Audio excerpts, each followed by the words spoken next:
하는 백성 되게 하시니 감사합니다. 하나님의 나라 이 시간 임하여 줄 줄 믿습니다.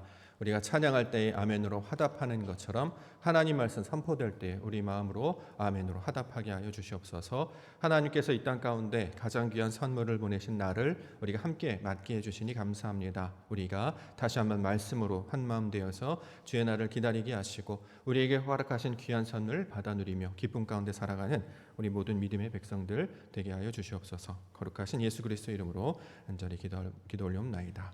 아멘. 자, 우리 말씀을 우리 함께 듣고 보는 시간 갖도록 하겠습니다. 우리가 그동안 로마서 말씀들을 우리가 계속해서 연속으로 살펴보았는데요. 앞으로 이제 성탄절을 한 주 앞두고 있기 때문에 관련된 말씀으로 우리 본문들을 살펴보고 은혜를 함께 나누고자 합니다. 자, 여러분, 성탄절이 다가오고 있습니다. 크리스마스가 다가오고 있습니다. 설레지 않으십니까? 저는 어렸을 때부터 이 성탄절, 크리스마스 하면 항상 마음이 설레였던 것 같습니다. 저만 그런 것이 아니라 아마 교회를 다니시는 분들은 저하고 동일하게 아마 설레는 마음들이 다 있을 것이라고 생각합니다. 교회를 다니는 분들뿐만이 아니라 교회를 다니지 않는다고 할지라도 크리스마스 하면 뭔가 설레는 마음들이 생기는 것이 자연스러운 마음인 것 같습니다. 왜 그럴까 생각해 봤어요. 성탄절, 크리스마스, 왜 이렇게 마음이 설레고 뭔가 이렇게 두근두근할까? 어떤 찬양을 들어도 예전보다 더 감동이 더한 것 같고, 길거리 풍경을 봐도 날씨가 추워져도 눈이 내려도 이게 다 성탄절과 관련된 일이겠구나 이런 생각을 하게 된다라는 거죠. 생각을 해보니까 우리가 성탄절을 맞이하면서 마음이 설레는 이유는 선물 때문이 아닐까? 이걸 정말 부정할 수 없는 것 같아요.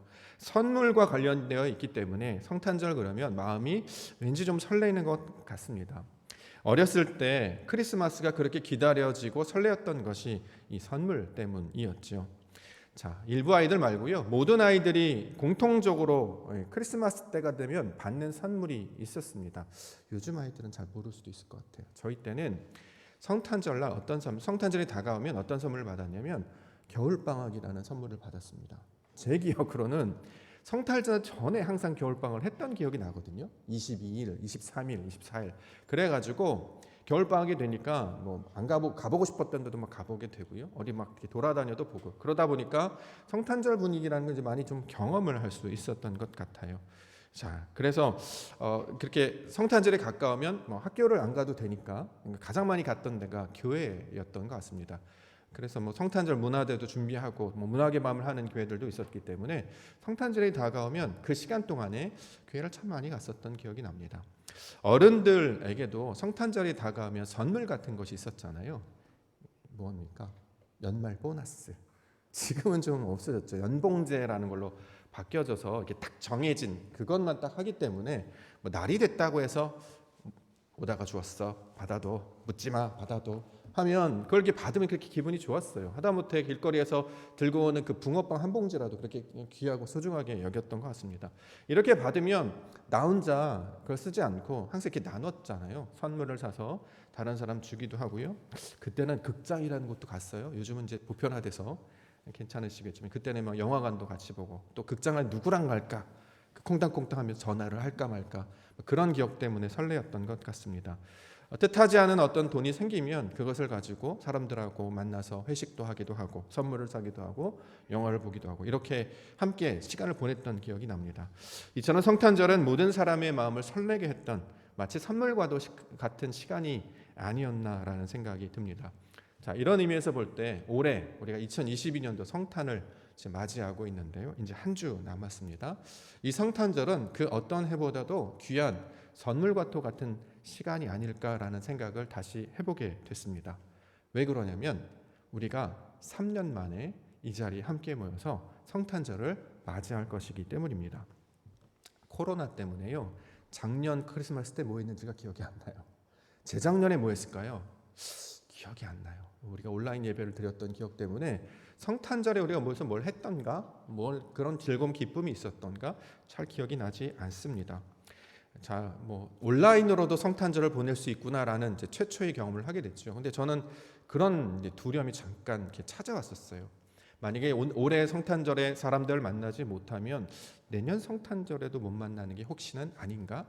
이대로 끝나는 거 아닌가? 다시는 얼굴을 못 볼 수도 있지 않을까? 이런 작은 이 두려움이 있었습니다. 그런데 3년 만에 다시 교회에 모여서 예배하게 하셨고 절기들을 지키게 하셨고 특별히 추수감사절을 지나서 이제 성탄절을 맞이하게 되는데 그 어떤 해보다도 교회에 우리가 함께 모여서 다시 우리가 반가운 얼굴들도 보고요. 이렇게 함께 성탄절 시간을 보내게 해주셨다라는 것 그 자체가 아마 우리에게 주시는 가장 큰 선물이 아닐까 싶습니다. 게다가 올해는요. 성탄절 칸타타도 준비가 되어 있어요. 칸타타. 성가대 출신들은 그 감격과 감동이 오지요. 부활절 칸타타, 성탄절 칸타타. 그래서 제가 이제 저도 성가대 출신이어가지고 그 연말에 모여서 함께 연습하고 뭐 평예도 모이고 그 당일날 온 힘을 다해서 찬양했던 그 감격. 저는 그래서 성탄절 그러면 그 칸타타가 선물 같아요. 하나님께서 사람들을 통해 주시는 그 영광의 찬양이 그 어떤 공연보다도 임영웅을 비롯하여서 박효신 씨를 비롯하여서 모든 어떤 연예인들 비롯하여서 이 교회에서 성도들과 함께 모여서 참여하고 함께 듣는 칸타타가 가장 큰 선물이 아닐까. 그런데 그것을 올해는 실시간으로 생중계로 경험을 하실 수 있게 됩니다. 그래서 제가 지금 미리 연습을 하잖아요. 칸타타 찬양 나오면 지난주는 우리가 이제 숨을 같이 좀 쉬는 것으로 연습을 했다면 제가 오늘은 그루브를 좀 탔습니다. 그루브. 요거 아세요? 요거 유행입니다. 요거. 어른들은 옛날에 이제 흥이 나시거나 기분이 좋으시면 좌우로 이렇게 흔드셨어요. 아이고 좋다. 근데 요즘 젊은 사람들은 좌우로 안 흔들고요. 앞뒤로 흔듭니다. 요즘 사람이라는 거죠. 찬양이 박자 이렇게 되실 때마다 이렇게 함께 참여하시면 이렇게 심장 박동수가 같아진대요. 진동이 같아진다는 거죠. 그러면 이게 울린다라고 이야기를 합니다. 거기서 찾아오는 감동이 우리 가운데 있지 않을까. 특별히 3년 만에 맞이하는 성탄절. 부활절은 그 앞전에 종려주일이 있어서 고난주간 일주일을 맞이하게 하여서 금식도 하고 뭐 새벽기도도 하고 뭐 이래서 이 부활절 나면 선물도 받기 때문에 막 감동이 막 오거든요. 근데 성탄주일은 한 주 전에 그런 일이 없죠. 대림절이나 대강절 그래서 한 달 전부터 준비하긴 했지만 특별히 성탄절 위해서 특별히 준비하거나 이러지는 않습니다. 그런데 올해 3년 만에 맞이하는 성탄절을 맞이하기 일주일 전에 우리가 함께 모였기 때문에 이번 한 주간은 다른 어떤 해보다도 가장 의미 있는 시간이 되지 않을까 이런 기대감을 하면서 성탄절을 맞이하시는 우리 성도님들 되시면 좋겠습니다. 그러면 준비한 거잖아요. 기쁨이 얼마나 더할까요? 그래서 맞이하는 하나님의 은혜가 얼마나 더할까? 마음을 여기에다 두고 마음을 준비하여서 시간에 모여서 최선을 다할 때 그것을 하나님께서도 기뻐하시고 우리 가운데서도 귀한 은혜와 영광으로 나타날 줄 믿습니다. 이번 한 주 성탄절을 맞이하면서 우리에게 주신 이 선물 같은 시간이 되기를 소망합니다. 자, 그런 의미에서 우리 옆에 분들과 3년 만에 인사하겠습니다. 메리 크리스마스. 네. 제가 이제 4년 지났기 때문에 조금 더 부드러워지려고 애를 쓰고 있습니다. 긴장해가지고 늘 딱딱하고 경직되고 이 몸도 잘 못 돌리고 했는데 하나님을 알아간다는 것, 안식한다는 것, 평강이 있다라는 것, 모든 근심과 염려를 다 내려놓고 다 맡기는 시간이 되어야 되니까 진짜 안식을 경험하는 시간, 참 평강을 경험하는 시간이 되지 않겠습니까? 우리에게 가장 좋은 선물 주시는 하나님께서 자신의 모든 것들을 내려주셨기 때문에 그 은혜와 기쁨 이것을 성탄절을 맞이한 한 주 동안 마음껏 누리시며 이것들로 우리 이웃들에게도 그 기쁨을 전하는 우리 믿음의 성도님들과 교회가 되기를 원합니다. 자, 오늘 본문 우리가 함께 살펴볼 텐데요. 오늘 본문에서도 하나님이 내려주시는 선물에 관하여서 설명을 하고 있습니다. 35절 말씀 보겠습니다. 35절 함께 읽겠습니다. 시작. 천사가 대답하여 이르되 성령이 내게 임하시고 지극히 높으신 이의 능력이 너를 덮으시리니 이러므로 나실 바 거룩한 이는 하나님의 아들이라 일컬어지리라. 자, 하나님께서 나사렛에 사는 마리아라고 하는 여자에게 선물을 주신다. 이렇게 천사의 목소리를 통해 증거하고 있습니다. 자, 여기서 퀴즈. 자, 하나님께서 마리아라고 하는 여자에게 주시는 선물은 과연 무엇이었을까요? 자, 정답은? 자, 그룹 하셔야죠. 맞죠? 아멘 하셔야죠. 하나님께서 마리아에게 주신 선물 뭘까요? 말씀을 가만히 보니까 아들이 아니고요. 성령을 주신다라고 먼저 말씀하고 계세요. 그래서 이 말씀을 함께 살펴보자 하는 것입니다. 다시 한번 볼게요. 35절. 천사가 대답하여 이르되 성령이 내게 임하시고 그리고 나서 나타나는 게 뭐예요? 아들로 나타난다. 지금 그 이야기를 하고 있는 것이잖아요. 성령이 임하여 우리를 능력으로 덮으시고 그 결과로 아들을 맞이하게 하시는 일이 하나님께서 아기 예수를 이 땅 가운데 보내신 하나님의 의도가 된다라는 거죠. 자, 다음 주면은 이 땅 가운데 아기 예수님이 오실 것을 기뻐할 날입니다. 그런데 그냥 하루아침에 딱 떨어지는 게 아니에요. 우리 마음 가운데 성령을 충만하게 하셔서 이것들을 맞이하고 준비하게 하셨다라는 것입니다. 그러므로 이 2022년도 성탄의 시간에 우리가 반드시 받아야 될 선물은 방학보다도 더 귀하고 연말 보너스보다 더 가치로운 성령을 선물로 받아야 되는 줄 믿습니다. 왜 우리가 성령을 선물로 받아야 되냐면 예수님이 이 땅 가운데 태어나실 당시에 가만히 보니까 사람들이 아무도 몰랐어요. 언제 예수님이 오시는지, 어디에 예수님이 오시는지, 이때인지 저때인지 아무도 알지 못했다는 거죠. 그러니까 예수님이 오셨다 한들 성령으로 깨어있지 않으면, 성령으로 우리의 눈이, 믿음의 눈이 밝혀있지 않으면 하나님께서 선물을 주셨음에도 불구하고 이것이 선물인지를 알아보지 못한다라는 것입니다. 이전에는 우리가 성령으로 준비 아니었어요. 그냥 예수님만 받으면 돼, 우리에게 필요한 것만 받으면 돼라고 생각했지, 이전에 우리가 어떤 마음의 태도를 통해 이게 하나님이 주시는 것이구나를 깨달으려고 마음을 준비하거나 그렇게 바랬던 적이 없었다라는 거죠. 그래서 요한복음에 보니까 빛이 이 땅에 임했음에도 불구하고 백성들이 알아보지 못하였더라.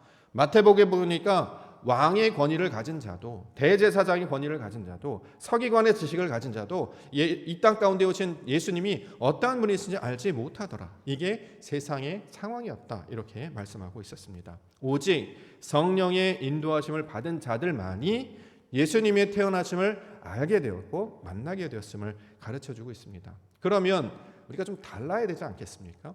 이전에 코로나 시대 때 그냥 날짜로 지켰던, 휴일로 지켰던 크리스마스 말고요, 정말 이 땅에 예수님이 오셨던 그 의미가 무엇인지를 우리가 마음 가운데 깨달으려면, 우리가 필요한 선물이 정말 가치롭고 위대한 것이 될 것이라면 아버지의 의도대로 우리가 마음의 것들을 준비해야 할 것입니다. 자, 동방의 박사들은 별을 따라왔다라고 증거해요. 그렇죠? 그다음에 이스라엘의 목자들은 천사들의 안내를 받아서 예수님을 만났다라고 이야기합니다. 그럼 가만히 보니까 예수님을 만난다는 것, 하나님을 만난다는 것은 우리 스스로 할 수 있는 일이 아니라는 거예요. 외부로부터 어떤 인도함을 받아야 되는 것이고 다른 것들로부터 도움을 받아야 된다라는 것이죠. 자, 동방박사들이 별이 하나님의 뜻인지를 알고 쫓아왔다는 것처럼 목자들이 천사를 만나서 이들이 하나님의 뜻을 가르쳐주구나 라고 깨달아서 따라왔다는 것처럼 우리들도 하나님의 인도함을 받는 자들이 되어야 될 것입니다. 실제로 유대인들 중에서 예수님을 만난 사람들의 특징을 성경에서는 설명하고 있는데, 누가 예수님을 알아보았는가? 다른 사람이 아니라 성령이 임한 자가 예수님을 만나더라, 이렇게 소개하고 있습니다. 누가복음 2장 25절 볼까요? 바로 뒤에 있으니까 찾아보실 수 있을 것 같아요. 누가복음 2장 25절. 자, 금방 찾으실 수 있죠? 누가복음 2장 25절 읽겠습니다. 시작. 예루살렘에 시므온이라 하는 사람이 있으니 이 사람은 의롭고 경건하여 이스라엘의 위로를 기다리는 자라. 성령이 그 위에 계시더라. 26절. 그가 주의 그리스도를 보기 전에는 죽지 아니라 하는 성령의 지시를 받았더니. 자, 시므온이 예수님을 만나는 장면을 설명하고 있는데, 그가 어떻게 해서 만나게 됐다고요? 성령이 그 위에 계시더라. 그렇죠? 이 사람이 예수님을 만나게 되었다, 이렇게 이야기합니다. 그 다음에 이어져 나오는 장면이 안나라는 분이었잖아요.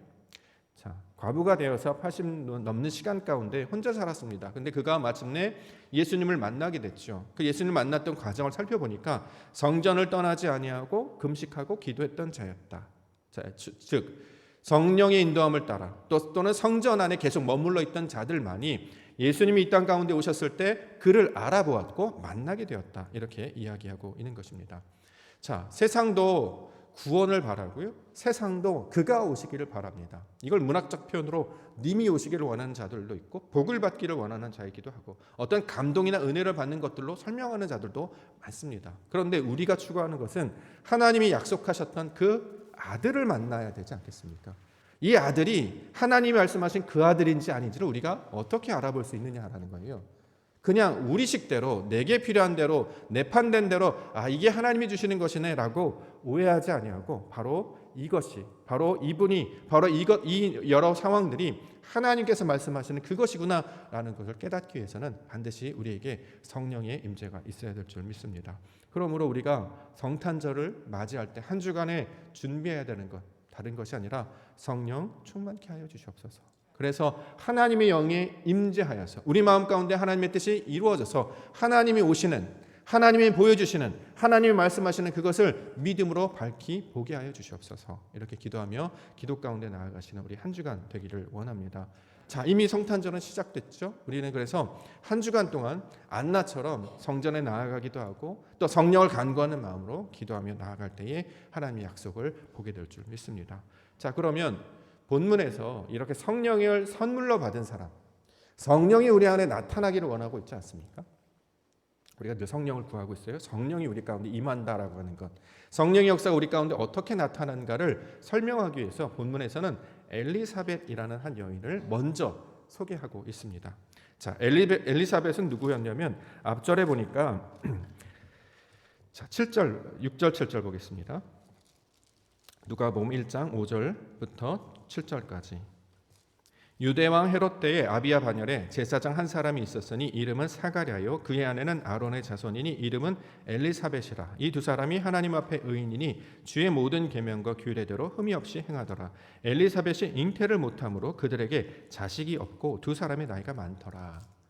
자, 제사장의 반열에 있는 한 가정을 설명을 해요. 그렇죠? 사가랴와 엘리사벳 가정이었단 말이에요. 근데 문제는 이들은 율법적으로 훌륭했으나 자식이 없었던 사람으로 소개를 하고 있습니다.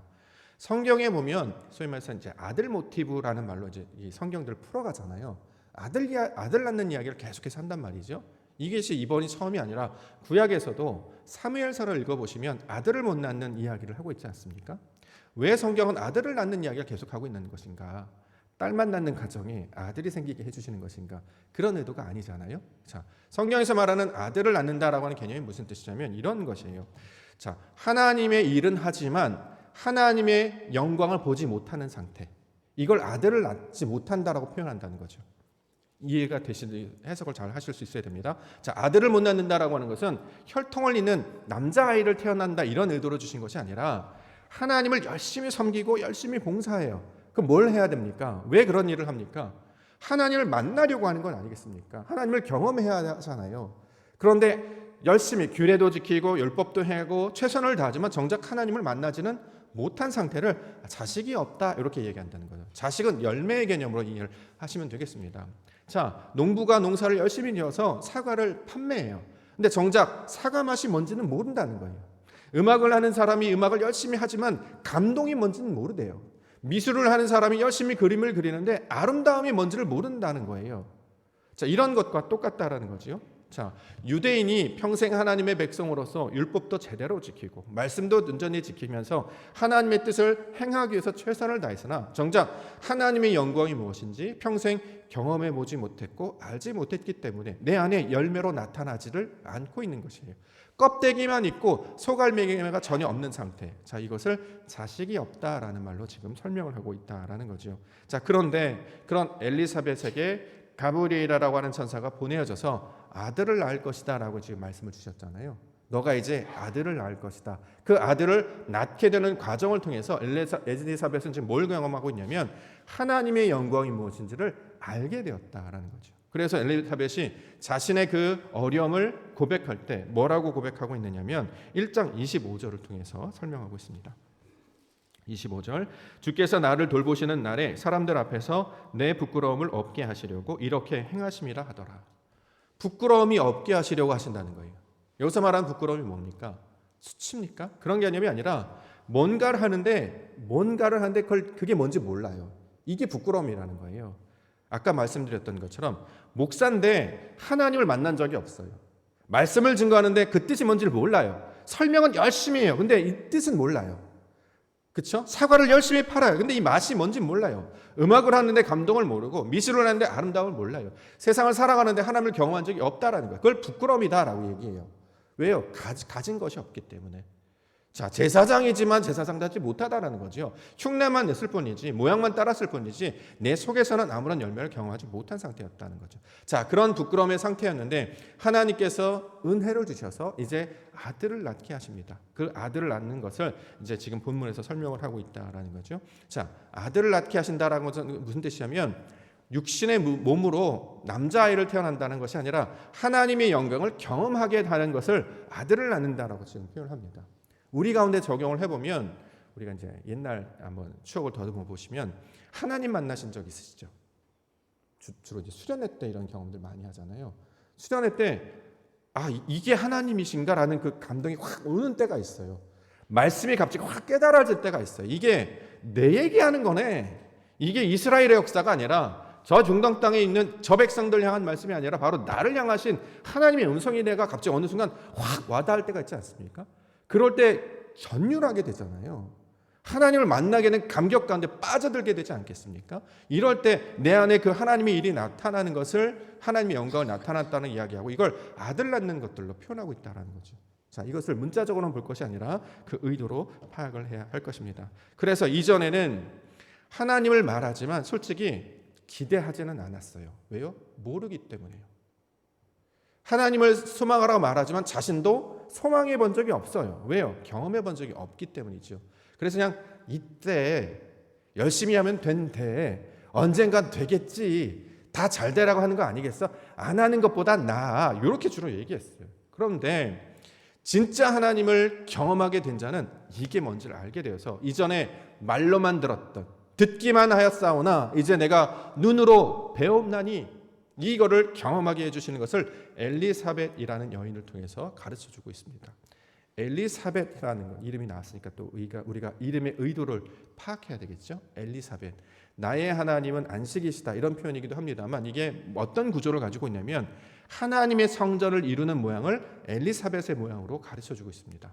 내가 내 안에 하나님이 없었더니 하나님이 말씀으로 성령으로 임재하셔서 내가 말씀을 가진 성전이 되었습니다 라고 하면 이것을 엘리사벳이라고 지금 번역을 한다는 거죠. 자, 그래서 이것을 경험한 사람이 마리아를 보고 똑같은 경험을 하고 있는 걸 보았기 때문에 축복하는 것들로 오늘 본문에서 설명을 하고 있는 것입니다. 자, 41절과 42절로 보겠습니다. 엘리사벳이 마리아가 문안함을 들으매 아이가 복중에서 뛰노는지라 엘리사벳이 성령의 충만함을 받아 큰 소리로 불러 이르되 여자 중에 내가 복이 있으며 내 태중의 아이도 복이 있도다. 자, 이게 이해가 되십니까?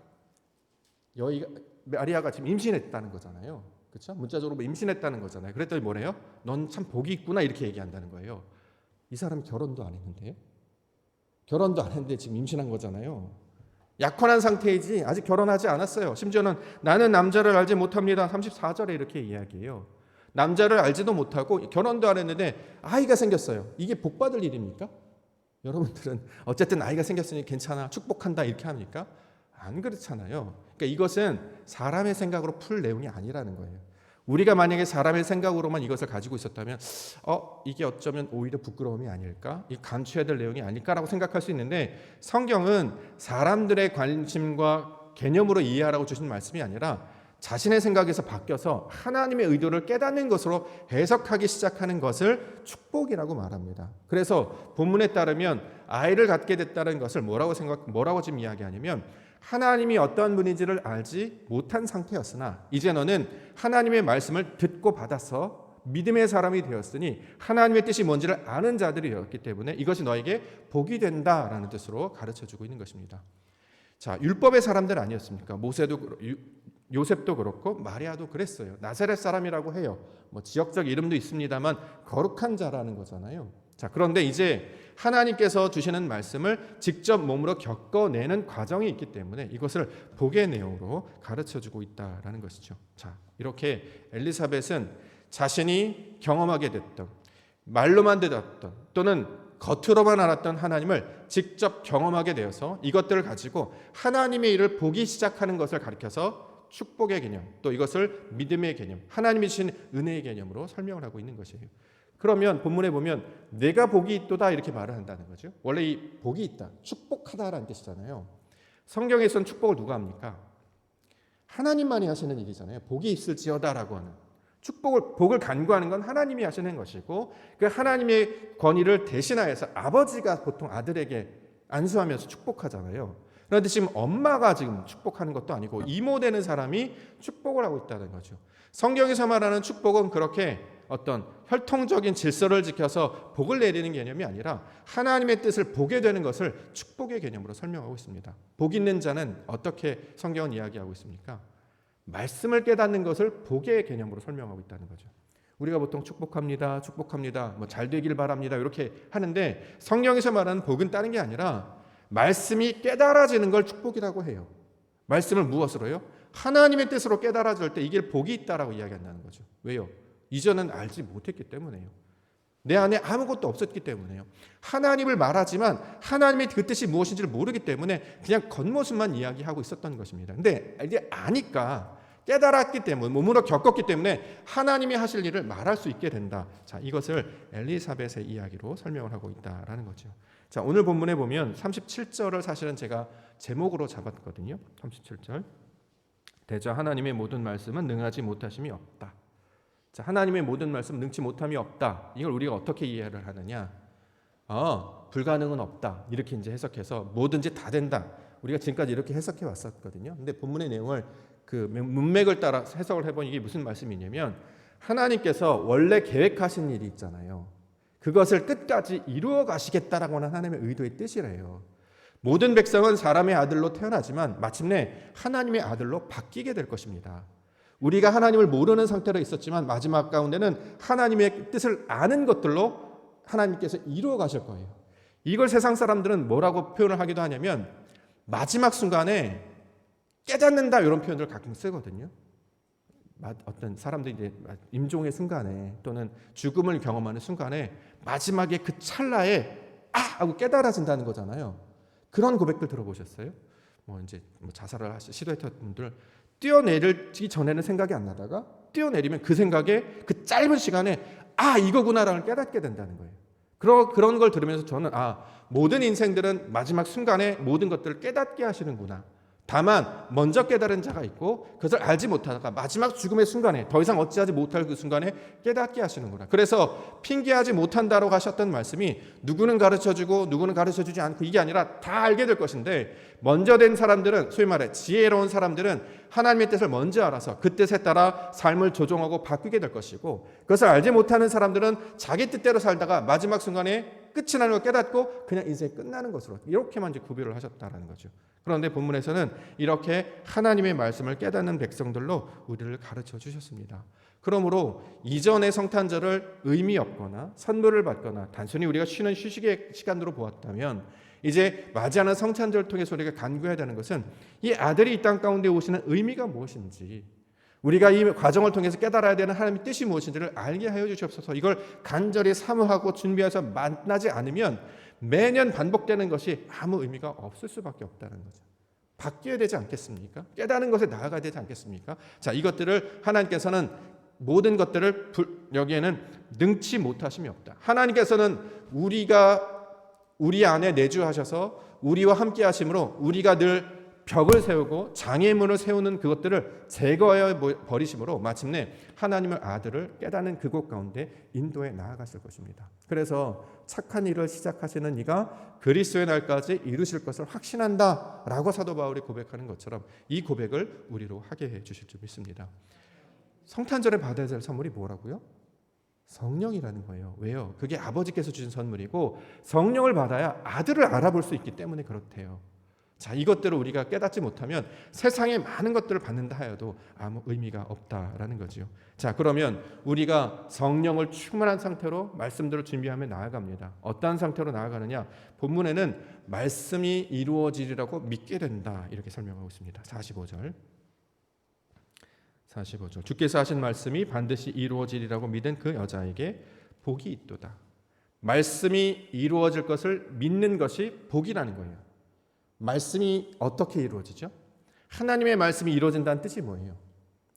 우리가 계속 반복합니다. 하나님의 뜻이 하늘에서 이루어진 것 같이 땅에 이루어지는 것, 그걸 말씀이 이루어진다고 얘기하잖아요. 하나님의 성질이, 하나님의 어떠하심이, 하나님의 형상이 내 안에 이루어지게 하는 것, 이게 말씀이 그대로 이루어진다는 거예요. 그게 뭔지 몰랐어요. 근데 아들을 보게 하실 거예요. 그럼 그 아들이 하나님의 형상을 닮은 자로 나타나기 때문에 이제 듣기만 하였다가 보게 되었기 때문에 마침내 하나님의 영광을 눈으로 보고 듣고 깨닫는 자로 바꾸어 주신다라는 거죠. 자, 그래서 마리아는 이제 말씀이 이루어질 것을 믿는 자로 소개하고 있는 것입니다. 여기서 말씀이 이루어지다라고 할 때 이 말씀은 헬라어로는 레마라고 기록을 해놨거든요. 레마.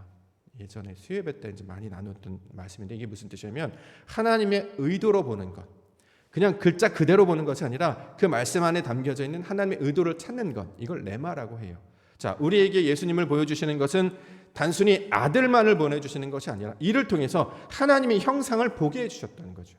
어떻게 살아야 되는가? 예수님처럼 살아가야 된다. 어떤 모양으로 하나님을 만날 수 있는가? 예수님을 통하여서만 하나님을 만날 수 있다. 그래서 길이요 진리요 생명이라 말씀하신 그 예수 그리스도가 우리 삶의 모델이요 우리 삶의 본이 된다라는 것입니다. 그러므로 이제 말씀을 지식으로만 알다가 이 말씀의 뜻이 구체적으로 예수 그리스도를 통하여서 보여주시는 이 말씀의 뜻을 따라갈 때에 아버지의 뜻을 이루겠구나. 그러면 열매로 우리 가운데 나타나겠구나. 내가 세상 사람들, 나의 생각들, 나의 욕망들 붙잡지 아니하고 예수님을 따라갈 때 그것들 통해서 하나님의 영을 만나겠구나. 이것들을 알게 되었으므로 이것을 복의 개념, 성령 충만의 개념으로 설명하고 있다라는 거죠. 자, 예루살렘의 시몬은 성령이 충만함을 통해서 예수님을 만났습니다. 그래서 그가 인도하신 발걸음이 어디냐면 성전으로 걸어갔다 이런 표현을 합니다. 누가복음 2장 27절 성령의 감동으로 성전에 들어가매 마침 부모가 율법의 관례대로 행하고자 하여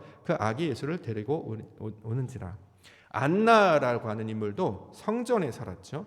누가복음 2장 37절 과부가 되고 84세가 되었더라. 이 사람이 성전을 떠나지 아니하고 주야로 금식하며 기도함으로 섬기더니 마침 이때에 나와서 하나님께 감사하고 예루살렘의 성령을 바라는 모든 사람에게 그에게 대하여 말하니라. 자, 성령이 임재하여서 말씀을 붙잡는 자는 우리의 마음이 하나님의 성전의 모양으로 바뀌어진다라는 내용을 가르쳐주고 있는 것입니다. 이걸 성전에 들어가다라고 표현을 해요. 요즘 사람들이 하나님의 은혜를 구하기 위해서 가장 많이 찾는 곳이 교회잖아요. 교회를 하나님의 성전이라고 믿기 때문에 세상 분들이 교회를 안 다녀도 성탄절은 그래도 교회를 오시려고 했잖아요. 옛날에 1년에 한 번은 교회를 가는 걸로 알고 있었잖아요. 왜 그렇죠? 하나님이 있을지도 모르기 때문에 이런 고백을 한다는 거죠. 무신론자였던 피카소도 결혼할 때는 교회 앞에서 결혼했다지 않았습니까? 왜 교회 앞에서 신이 없다고 말하는 사람이면서 왜 교회 앞에서 결혼을 하셨습니까? 했더니 혹시 몰라서 이렇게 고백했다는 거잖아요. 하나님을 모른다고 부인할 수가 없다라는 거예요. 하나님께서 우리 가운데 역사하고 있다는 걸 피부로 경험하게 하시고 이 삶을 통해서 직접 살아계심을 증거하셨다라는 거죠. 그 과정으로 성전으로 들어가서 예수님을 통해 만났다라는 이야기로 하고 있는 것입니다. 그러므로 우리가 다가오는 성탄절은 그냥 시간을 보내는 것이 아니라 우리에게 찾아오실 예수 그리스도 우리 마음 가운데 들어와 계시옵소서 이것들을 간구하며 지내는 시간들이 되기를 원합니다. 그러면 예수님이 우리 안에 들어오셔서 성령으로 들어와요. 그럼 우리 가운데 어떻게 적용하냐면 우리 식대로 생각하는 게 아니라는 거예요. 성전이 된다는 것은 성령의 충만함을 입는다는 것은 사람의 정욕이나 욕심이나 습관이나 관심이나 유전을 따르지 않아요. 내 뜻대로 따르지 아니하고 하나님의 인도하심을 따라 나아가는 자리 되어야 된다는 거죠. 외부에서 들려오는 인도함을 받는 것으로 내 몸을 드리고 마음을 드릴 때에 그 영광을 받아 누리게 된다는 것입니다. 동방박사들이 별을 따라 어딘가로 가는 것처럼 목자들이 천사들의 말을 따라 그 말구역가로 인도함을 받는 것처럼 유대인들이 성령을 따라 인도함을 받는 것처럼 말씀을 따라 우리의 마음을 두고 우리의 생각을 두고 우리의 몸을 들이며 나아갈 때 그곳 가운데 하나님의 영광을 경험할 수 있게 된다라는 것이죠.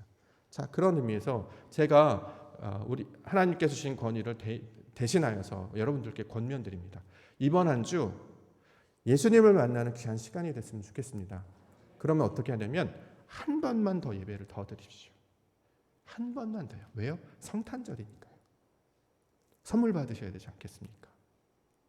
나오도록. 여기 보니까 안나도 그랬고요. 시몬도 그랬어요. 모든 사람들도 뭔가 자꾸 인도함을 받아야 된대요. 자, 하나님의 뜻을 보내심을 받은 자로부터 어떤 권면을 들었을 때 이걸 사람의 말로 듣지 아니고 하나님의 말씀으로 듣는 것이죠. 찬양을 한번 해보시는 것도 어떻겠습니까? 예배를 드려보시는 것도 어떻겠습니까? 기도 가운데 나오시는 것 어떻겠습니까? 이걸 그냥 흘려 듣지 않으시고 특별히 하나님께서 어떤 의도가 있지 않을까? 그러면 그 과정을 통해서 우리가 자신의 생각 가운데 머물러 있지 아니하고 하나님의 인도하심을 바라는 자로 바뀌었기 때문에 하나님께서 내게 뭔가를 이루시려고 이런 일을 주시는구나라고 고백하기 때문에 이걸 가리켜서 믿음의 사람이다 이렇게 말씀한다라는 것이죠. 지금까지는 형식적으로, 지금까지는 습관적으로, 지금까지는 우리 익숙한 대로 그렇게 했다면 이번 한 주만큼이라도 아버지 하나님, 내가 성탄절을 맞이하면서 어떻게 하면 좋을까요? 또는 성전에 나와서 기도하시는 것도 좋고요. 또는 하나님께서 만나게 하시는 분들 함께 만나서 그 은혜를 누리시는 시간 됐으면 좋겠습니다. 그래야 우리 안에 아버지의 영광이, 은혜가, 평강이 나타나게 되지 않겠습니까? 오늘 특별히 오후 예배도 진행이 되는데요. 오후 예배도 드리시고 특별히 한 주 동안 우리 성전 가운데 나아가 시몬이 왜 이렇게 했는 걸까? 나는 왜 무엇을 위해서 이렇게 구했을 것일까? 이제는 하나님을 알지 못하여서 막상 우리 가운데 주신 선물이 뭔지도 깨닫지 못하는 사람처럼 있지 아니하고 이게 다 하나님이 주시는 선물이었구나를 깨닫는 자가 되려면 우리의 마음과 몸을 드려야 할 줄 믿습니다. 이 한 주 동안 하나님께 우리의 생각을 드리고 몸을 드리고 마음을 드려 하나님께서 우리 가운데 주시는 선물을 받아 누리심으로 기쁨의 성탄절을 맞이하시는 우리 믿음의 성도님들과 교회가 되기를 주의 이름으로 간절히 축원합니다. 기도하겠습니다. 아버지 하나님, 성전의 백성으로 우리를 불러 주셨습니다. 특별히 하나님께서 이루시는 그 뜻을 이루시기 위하여 말씀의 인도